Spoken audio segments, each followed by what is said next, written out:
When people talk about childhood memories, they usually mean the good stuff. Bike rides with their dad, birthday cakes with too many candles, cheesy home videos their mom refuses to delete. Mine are mostly quiet. Not peaceful quiet, just absence. I'm Andrew, 30 now, and if you'd asked me at 15 who my parents were, I might have given you two different answers on 2 different days. Because they didn't fight for me. Not in the divorce, not in the aftermath. Not once.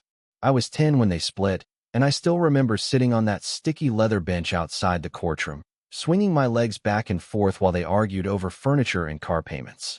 Not once did anyone bring up where I would go. No visitation schedule, no custody debate, no teary arguments about who loved me more. Just silence. Like I was the afterthought neither wanted to claim. The judge eventually had to ask, literally stop the proceedings and ask, "Who's taking custody of the child?" My dad looked at my mom. She looked at him. And then, in the most casual voice I've ever heard, my mom shrugged and said, "He's probably better off with your sister. She's stable." That was the first time I realized I was optional. My aunt, God bless her, took me in without a second thought. She wasn't rich, far from it, but she gave me a room, hot meals, and the kind of consistency my parents couldn't even fake. Aunt Marie was the one who sat through every parent-teacher conference, who stood clapping in the back row at my high school graduation, who quietly handed me a box of tissues when I didn't get into my first-choice college. She never tried to play the mom role. She just showed up. And after a while, I stopped looking at the door hoping someone else would. I wish I could say my parents just drifted away after that, but drifting implies some softness. What happened was more like a blackout. No phone calls on birthdays. No cards on Christmas. No awkward check-ins or half-hearted apologies. Just nothing. My dad moved out of state within 6 months, remarried a woman with 2 daughters, and acted like he'd been born into a ready-made family. My mom floated around. New boyfriends, new jobs, new versions of herself that never lasted longer than a year. Every now and then I'd get a friend request from her on some new social media account, usually followed by a comment on one of my photos like, "You look just like your uncle." As if that counted as parenting. I learned to stop expecting them to care. That's not bitterness talking, it's just math. If someone disappears from your life long enough, you stop marking their absence. You build a life around the gap. And that's what I did. I went to community college on a scholarship, worked 2 part-time jobs, and eventually got into a decent university. I majored in finance, interned at a small investment firm, and worked my way up from guy who prints reports to guy who actually makes decisions. It wasn't glamorous, but it was mine. I made a life out of the scraps they left behind. I didn't need them. But here's where things get weird. A year ago, my grandfather, my dad's dad, passed away. We weren't close, but we'd kept in touch. He'd call me on my birthday, send those stiff Hallmark cards with a $50 check tucked inside. Every now and then we'd meet for lunch. He was gruff, old-fashioned, and said computer people like it was a species, but he never once forgot I existed. I always figured his money would go to my dad, or maybe to my uncle, who lived nearby and helped him with errands. But when the lawyer called me in for the reading of the will, I found out something that knocked the wind out of me. He left everything to me. All of it. The house, the savings, the investment accounts, the lake property in Michigan I didn't even know existed. After taxes, it totaled just under $1.3 million. The will was ironclad. His lawyer made sure of it. There was no loophole, no clause, no shared with the family stipulation. Just my name. Sole beneficiary. I sat there blinking at the papers, not even sure how to react. I wasn't used to being chosen. I should have known that kind of money wouldn't stay quiet for long. The first call came from my dad's new wife, Lynn.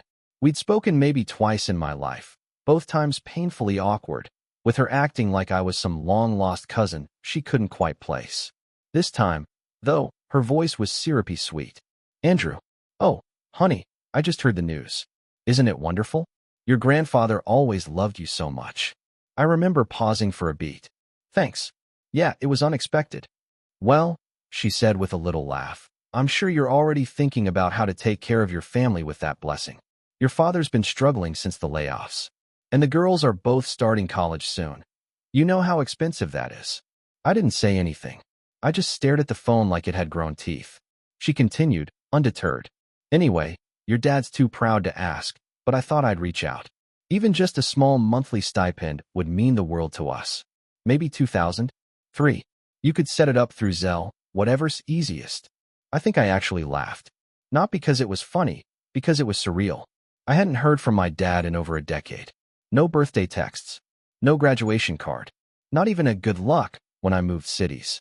And now I was supposed to sponsor his household? Sorry, I finally said. I'm not comfortable with that. There was a pause. Then the sweet tone disappeared like it had been peeled off. You've always been so selfish, Andrew. That one got under my skin a little. But I didn't respond. I just ended the call. 2 days later, my dad called himself. First time since I was 12. No greeting, just jumped right in. So, what's this I hear about your inheritance? I kept it short. Grandpa left it to me. All of it. Yeah. He sighed. You know that's not right. Maybe not, I said. But it's legal. You think this makes up for everything?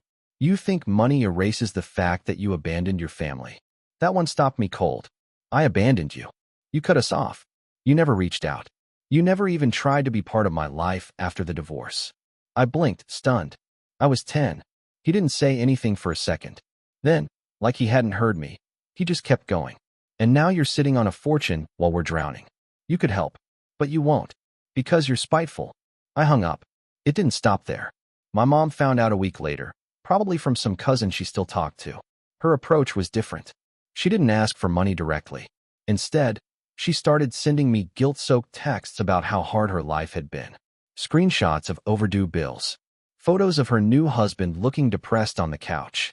Even a selfie of her crying with the caption, "I just can't believe you don't care." I ignored most of it. Until one night, when she left a voicemail I'll never forget. Her voice was sharp, accusatory, practically shaking with rage. You think you're better than us now, huh? Sitting there with your big inheritance, judging everyone. I gave you life. I carried you for 9 months. And you can't even spare a few dollars to help your mother? Maybe I should have fought harder in court. Maybe then you wouldn't have turned out so cold. I replayed that message 4 times. Not because I was unsure how I felt. I knew exactly how I felt. I just wanted to burn her words into my brain, so I'd never forget them the next time I doubted myself. That's when the Facebook post started. The Facebook post started small. My mom posted a photo of me as a baby, me in a tiny blue onesie, holding her finger, with the caption, "No matter how old they get, they're still your baby." Some kids just forget where they come from. I knew it was about me. I was her only child, but I didn't bite. A few days later, she escalated. A grainy picture of her and me from a zoo trip, probably taken when I was around 7. Caption, "I raised him alone for years. Sacrificed everything. Some people forget all you did for them the second they come into money. Just sad." That one got traction. Relatives started commenting, distant cousins, old family friends, people who hadn't seen me in a decade. "You were always such a good mom. He'll come around eventually." They all do. Kids these days, no gratitude. I watched it unfold like a car crash in slow motion. My phone buzzed nonstop. Friend requests, messages, DMs from people asking if I was really the one who inherited all that money. One woman, an old friend of my mom's I hadn't seen since I was 9, sent me her Venmo handle and said she was raising money for a new car. No context, no shame. Then came my half-sisters. I'd never met them.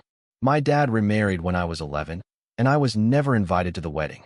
I knew their names, Samantha and Grace, but they were just trivia facts I kept stored somewhere behind my childhood trauma and the taste of powdered school lunches. But now, they wanted to bond. Samantha messaged me first. She was 19 and in her second year of college.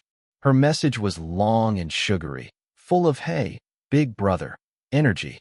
She said she'd always wanted to connect, but Dad thought it would be too complicated.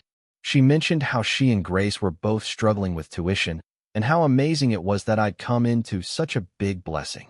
She said, "Maybe this is the universe giving us a second chance to be a real family." I stared at that sentence for a while. A real family. When had we ever been that? I didn't respond right away. I was still trying to process everything. But it didn't matter, because Grace, the younger one, went straight to Instagram. She posted a TikTok-style video of herself fake crying, with text on screen that read, "When your rich brother won't help you with college even though he just inherited $1.3 million, and the caption, "But family's supposed to mean something, right?" It went semi-viral. I saw people tagging me by name.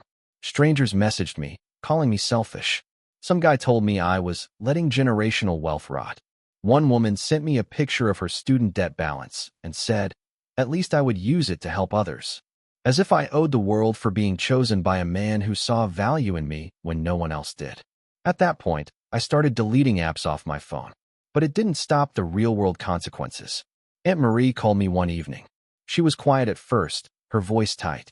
I knew that voice. It was the one she used when she was trying not to cry. I got a letter today, she said. I sat up straighter. From who? Your father.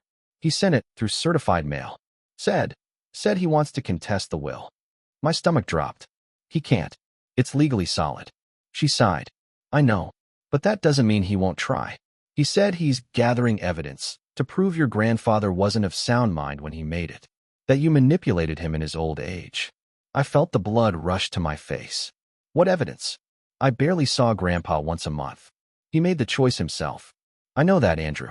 I do. But your dad's angry. And when people like him are angry, they don't care about the truth. That was the moment the floor started to shift under me. Because now it wasn't just awkward messages and petty guilt trips. It was legal. It was war. And I was the target. Over the next few weeks, letters started arriving. From lawyers. From family members. From people claiming to be concerned about the distribution of assets. One guy even claimed to be Grandpa's business partner and said he was owed money. None of it held up, legally. But it was draining. Every time I thought it was over, another envelope appeared in my mailbox. And through it all, my mom stayed busy online. She started a GoFundMe titled Single Mom of 30 Years Facing Eviction, Family Abandonment Story. The page had photos of her looking frail and dramatic, along with a long, embellished story about how she raised a boy alone after his deadbeat father disappeared, and how money changed him into someone cruel and heartless. She never used my name, but it was obvious. The comments were filled with people asking, is this about Andrew?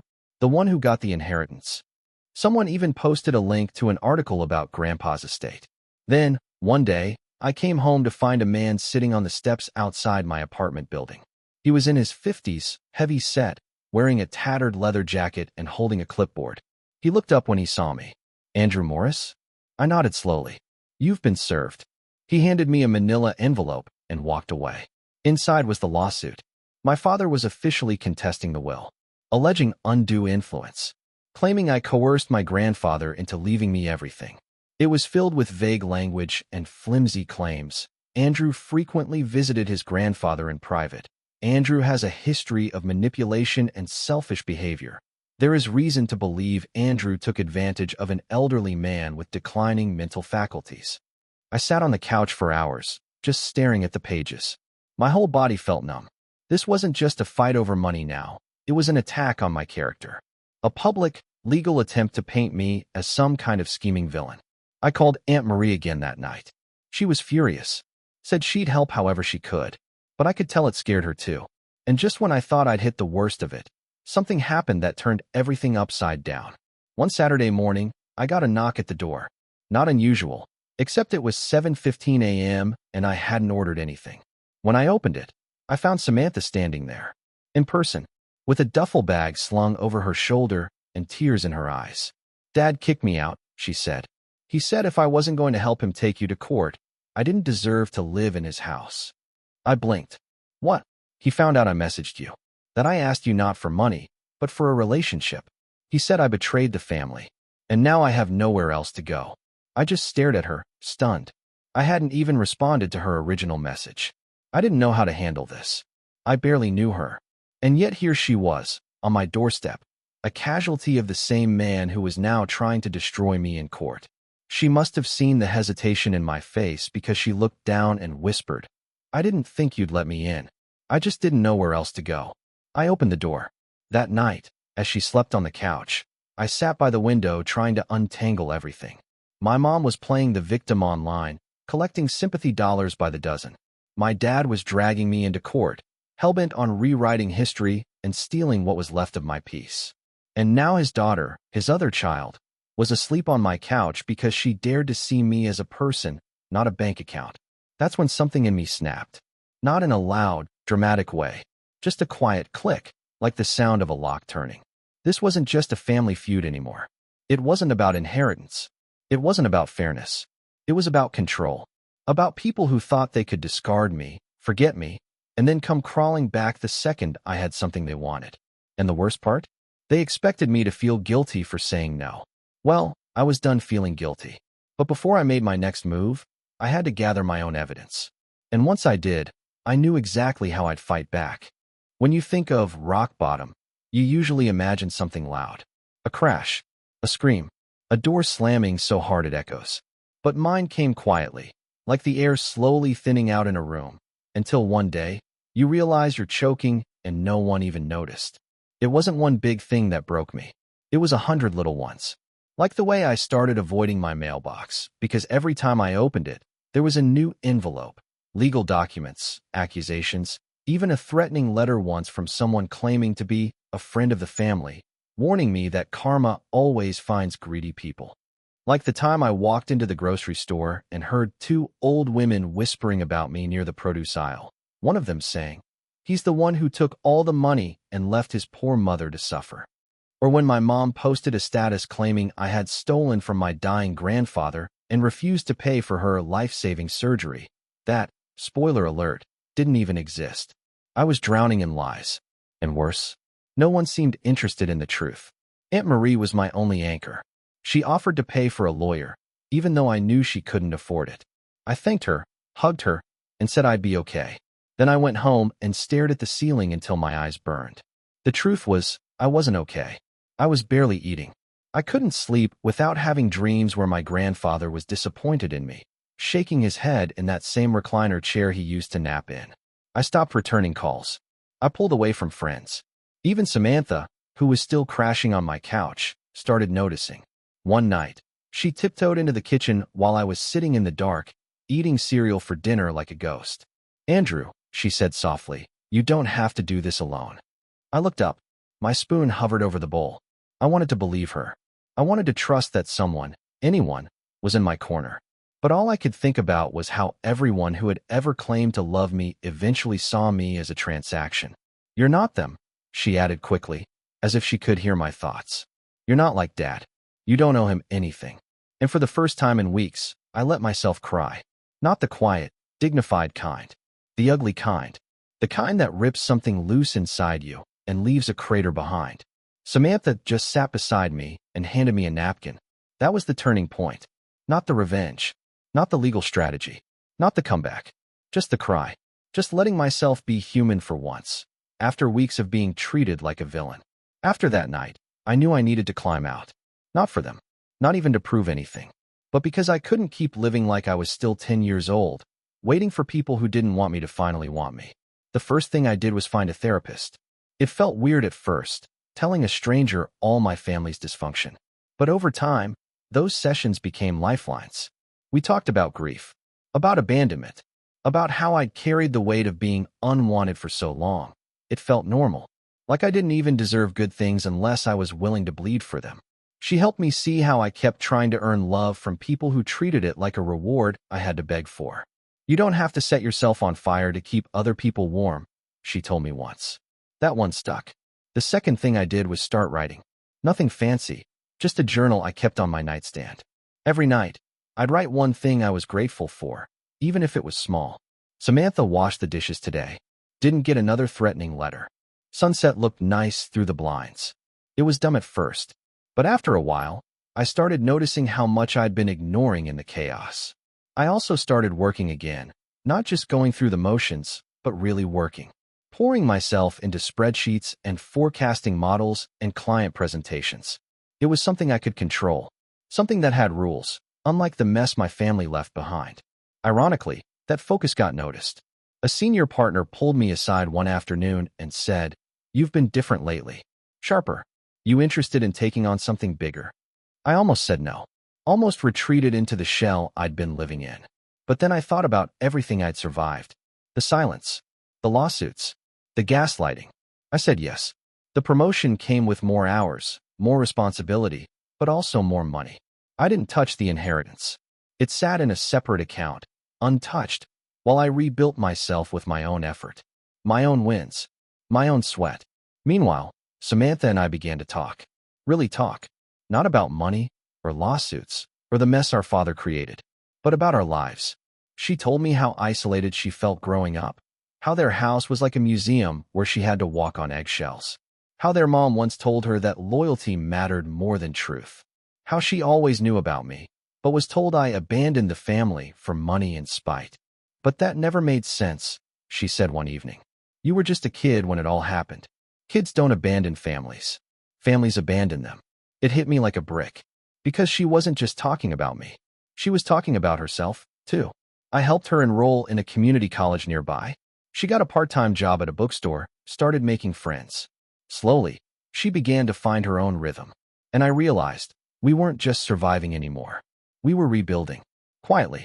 Brick by brick. But the peace didn't last long. One morning, I got an email from my lawyer with a subject line that made my stomach flip. New submission in inheritance case. Key evidence filed. I clicked it open. Inside was a PDF attachment. I downloaded it, expecting more of the same baseless accusations. But what I saw chilled me. It was an email exchange between my dad and my mom, dated 3 weeks before my grandfather passed. They were planning to split the inheritance. The messages were casual, familiar, like this wasn't the first time they'd schemed together. Dad, he's still not updating the will, but he's old and confused. You know Andrew won't know what to do with it anyway. Mom, just keep pushing. Remind him how he promised to help you when he retired. Play the sympathy card. I'll talk to Marie, see if she can convince him to add something for me too. Dad, once it's settled, we'll split it. 60/40ths? I'm doing most of the heavy lifting here. Mom, 50/50. Don't be greedy. I felt sick. Like the room tilted under me. They'd never been close. Barely spoke since the divorce. But apparently, when money was involved, old enemies became allies.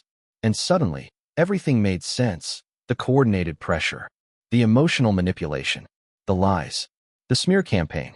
This wasn't desperation. This was strategy. They thought Grandpa would bend to guilt, that they'd finally cash in after years of neglect. But he didn't. He chose me, and now they were punishing me for it. I sent the emails to my lawyer. He was stunned. This is huge. We can use this. And I knew we would. But I also knew something else. This wasn't just about court anymore. This was personal. They tried to erase me as a child. Then they tried to exploit me as an adult. And when both failed, they came after my name, my integrity, my peace. But they made one mistake. They underestimated who I'd become when I had nothing left to lose. And if they thought they could scheme in the shadows without consequences, they were about to find out exactly what kind of man they'd created. There's a moment in every story where the balance tips, where survival becomes strategy and wounds become weapons. For me, that moment came sitting alone at my desk, rereading the email chain between my parents. Two people who hadn't spoken a kind word about each other in over 15 years, suddenly united in trying to steal what wasn't theirs. That betrayal didn't hit me like a punch. It sank in slow, like ink spreading through paper. And once it did, it changed everything. For the first time in my life, I wasn't on the defensive. I wasn't dodging guilt trips or shaking under the weight of silence. I had power now. Evidence. Leverage.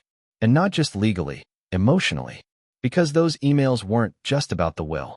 They confirmed what I'd spent most of my life trying to forget, that I was never more than a bargaining chip to either of them. That they could scheme behind my back while pretending I was the problem. That their version of family was always transactional. I wasn't about to let them rewrite history and walk away clean. But I wasn't going to stoop to their level either. No public callouts. No social media rants. I wanted something quieter, smarter, permanent. I wanted a reckoning so thorough they'd never mistake my kindness or my silence for weakness again. So I started planning. The first step was legal.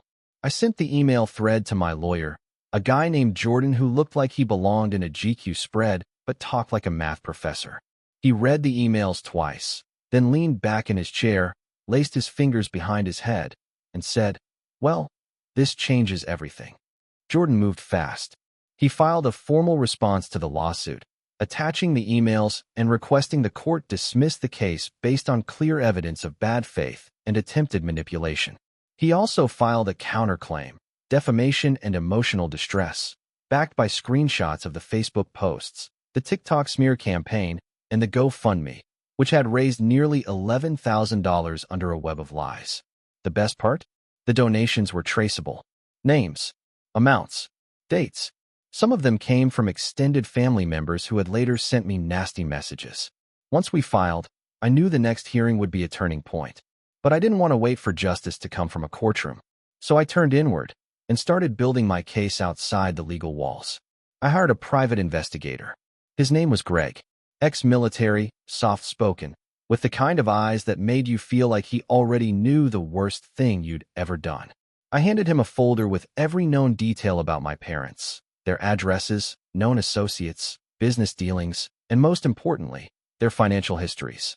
I wanted to know everything: who they owed money to, what kind of assets they were hiding, and whether this lawsuit was really about fairness or just good old-fashioned desperation. Greg didn't disappoint. Within 2 weeks, I had a dossier thicker than my old high school yearbook. My dad had taken out 3 personal loans in the past 2 years, all tied to a failing investment property in Arizona. One of the loans was co-signed by his wife, Lynn, who, according to the investigator, had quietly filed for separation 3 months earlier. Apparently, money troubles had driven a wedge in their perfect little family. My mom was worse.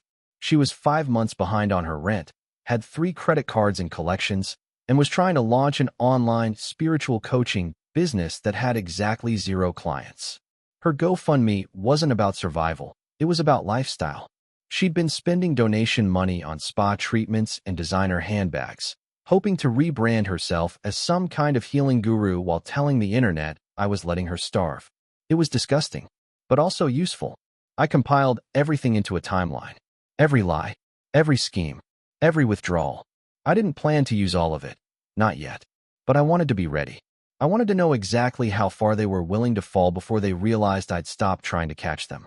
The next step was the family. Not my family. Theirs. Over the years, I distanced myself from most of my extended relatives, not out of malice, but necessity.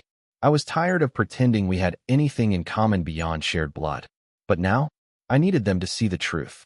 Not the version my mom fed them in vague posts or whispered rumors, but the real truth. So I invited a few of them to lunch. Quietly. Separately. I didn't ambush them. I just asked for their time and told them I wanted to explain my side. One of the first people to agree was my Aunt Cheryl, my mom's older sister. She showed up to the cafe wearing oversized sunglasses and a guarded expression. I knew she'd seen the GoFundMe. I knew she probably believed it, at least partially. But I also knew something else. Aunt Cheryl had always hated liars. I slid a printed copy of the email thread across the table. Said nothing. She read it. Twice. Her face went pale. "This is real?" she whispered. I nodded. I didn't need to say much after that. I let the truth do the heavy lifting. I showed her the donation trail, the texts my mom had sent me, the photos from her so-called eviction that were actually stock images pulled from Google. I watched as the narrative she'd clung to started to fracture in her mind. "You need to show people this," she said quietly. "They deserve to know." "I will," I told her. But not yet. I met with others too. My grandfather's neighbor, who'd known me since I was a kid. My cousin Daniel, who'd once tried to mediate during the fallout. Even Uncle Frank, who used to call me Money Boy behind my back. One by one, I showed them the same truth. And one by one, they began to shift. Not everyone believed me right away. Some thought I'd fake the emails. Some still thought I should let it go for the sake of peace. But I didn't argue. I just let them choose their side in silence. Because when the time came, I wanted to know exactly who I was dealing with. In the meantime, I focused on my own life. I moved out of my old apartment, the one with all the bad memories, and into a small townhouse with space for an office and a guest room, which Samantha quickly claimed as her own. I upgraded my car, finally retiring the beat-up Honda I'd driven since college. And I started putting money towards something I never thought I'd have, a future. I wasn't reckless. Most of the inheritance stayed untouched. But for the first time, I let myself live. I stopped shrinking to make other people comfortable. I stopped apologizing for what I'd been given. I stopped letting guilt choke the life out of me. And in that space, something surprising happened. I began to forgive myself. For surviving. For growing. For choosing peace over pain. For refusing to go back. But don't get me wrong, I hadn't forgotten. Forgiveness isn't forgetting. And it sure as hell isn't letting people walk away clean after what they did. So when the court date was finally set, 6 weeks from the day we filed the counterclaim, I started preparing the final piece of my plan. I began drafting letters. Not legal documents. Not cease and desist notices. Letters. Handwritten. Personal. Honest. One to my father. One to my mother. One to each of the extended relatives who'd attacked me online. One to the family friends who donated to the GoFundMe and then messaged me saying, "I hope you can sleep at night." Each letter told the same story, mine. Without rage. Without name-calling. Just the facts. The pain. The choices. The silence. And most importantly, the truth about the people who tried to manipulate an old man's legacy and then blamed me when it didn't go their way. I didn't plan to send them immediately, but I wanted them ready. I wanted them polished. Because when the time came, when the courtroom doors opened and the lies collapsed under the weight of the truth, I wanted them to hear it from me. Not from a lawyer, not from a judge, from the boy they abandoned and the man he became. But there was one more piece left. Samantha. She'd been quiet for a while, keeping her head down, working her shifts, and studying hard. But I could tell something was eating at her. One night, I found her sitting in the kitchen with a blank notebook open in front of her. "What's up?" I asked. She looked up, eyes red. "Do you think it's wrong if I testify?" I blinked. "Testify? In court? About Dad? About how he talks about you? How he planned all this?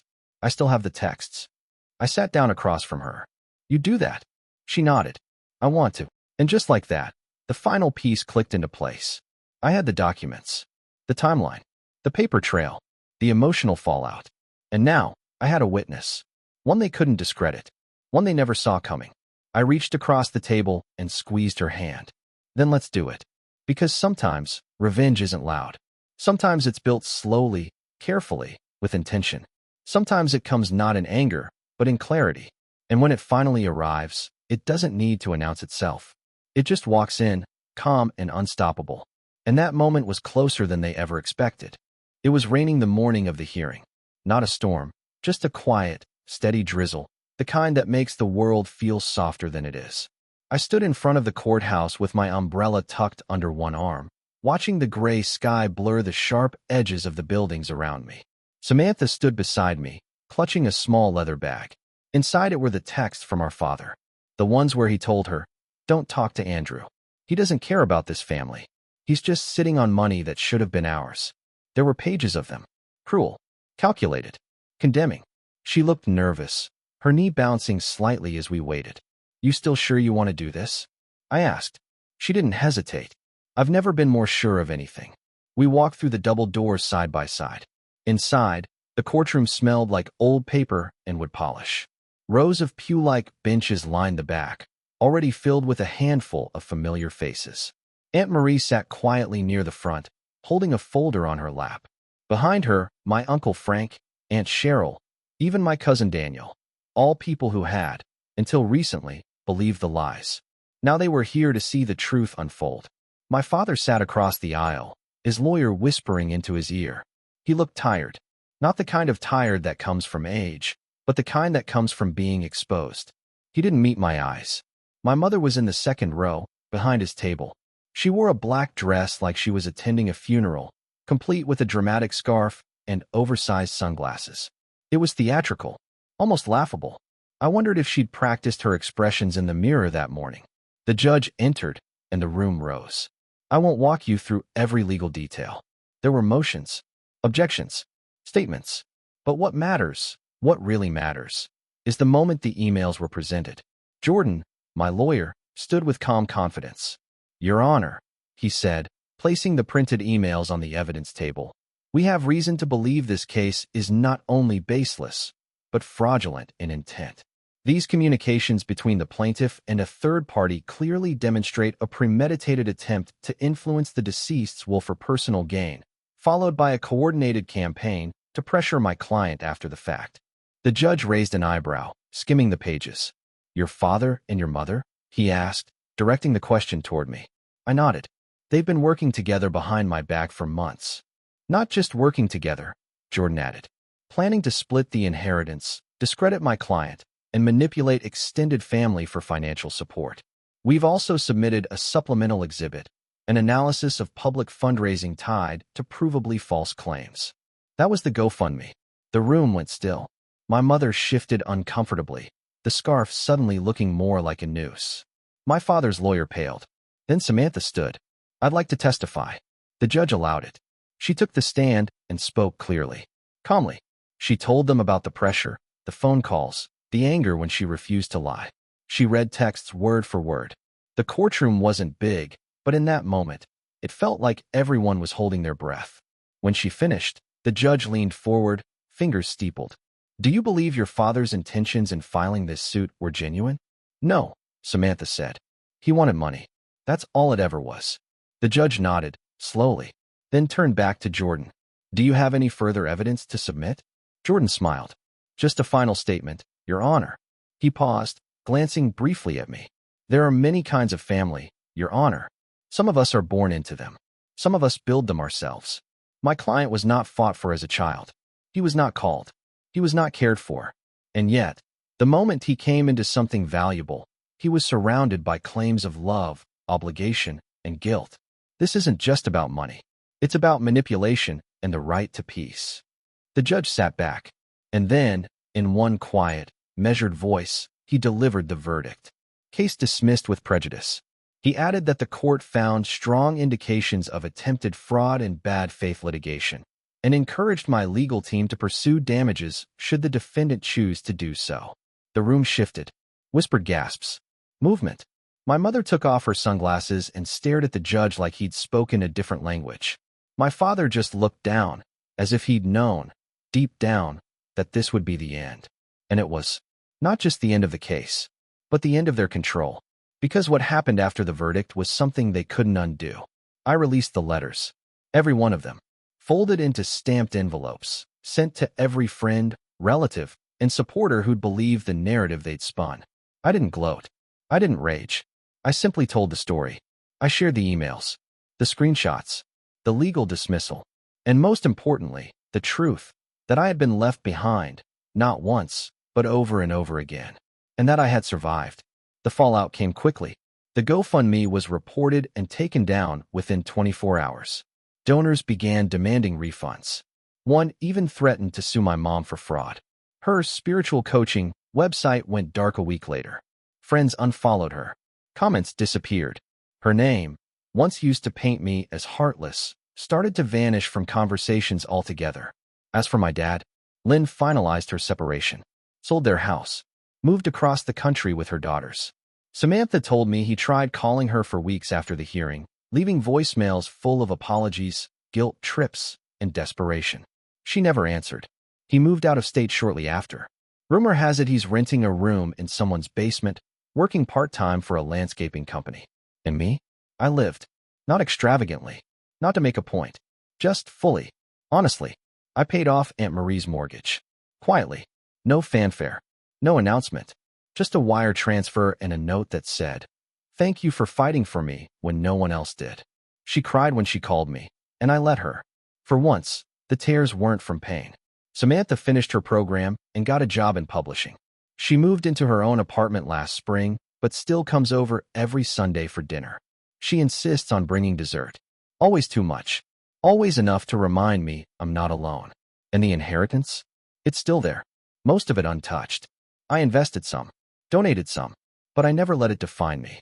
Because my grandfather didn't leave me that money to fix the past. He left it because he saw my future.